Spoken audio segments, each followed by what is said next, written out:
Vimal pan masala. దీన్ని షారుఖ్ ఖాన్, అజయ్ దేవ్గన్, అక్షయ్ కుమార్ లాంటి star హీరోలు ప్రమోట్ చేశారు. స్టార్ యాక్టర్స్ ప్రమోట్ చేశారు.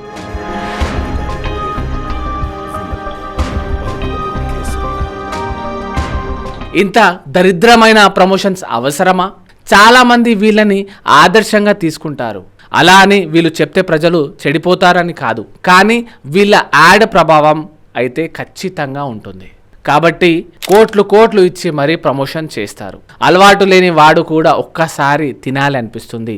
అంత అట్రాక్టివ్ ఉంటుంది ఈ యాడ్. నువ్వు బంగారం ఎక్కడ తీసుకోవాలో ఒక హీరోయిన్ డిసైడ్ చేస్తుంది.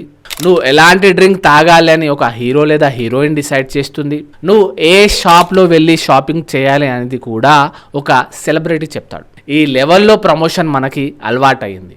నేను మీకు సరదాగా ఒక స్టోరీ చెప్తాను. హైదరాబాద్లో ఒక హోటల్ ఉంది. అందులో బిర్యానీ బాగా ఫేమస్.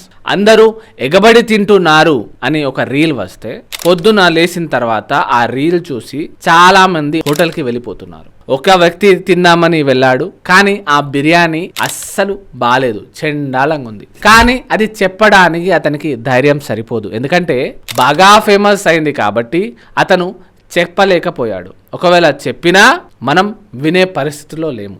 ప్రమోషన్స్ ఇంత ఇంపాక్ట్ చూపిస్తాయండి. సేవాగ్ లాంటి క్రికెటర్స్ కూడా గుట్కా అండ్ పాన్ మసాలాను ప్రమోట్ చేశారు. ఆ యాడ్ చేస్తే వాళ్ళకి డబ్బులు వస్తాయి. ఎవరైనా డబ్బులను ఎందుకు వదులుకుంటారు కదా? కానీ ఇదే విషయంలో సచిన్ టెండూల్కర్ ఏమన్నాడో తెలుసా? 100 కోట్లు ఇచ్చినా సరే పాన్ మసాలా గుట్కా యాడ్స్ చేయను అన్నాడు. మరి ఈయనని ఏమనాలి? యాడ్ చేస్తే ఈయనకి కూడా డబ్బులు వస్తాయి కదా.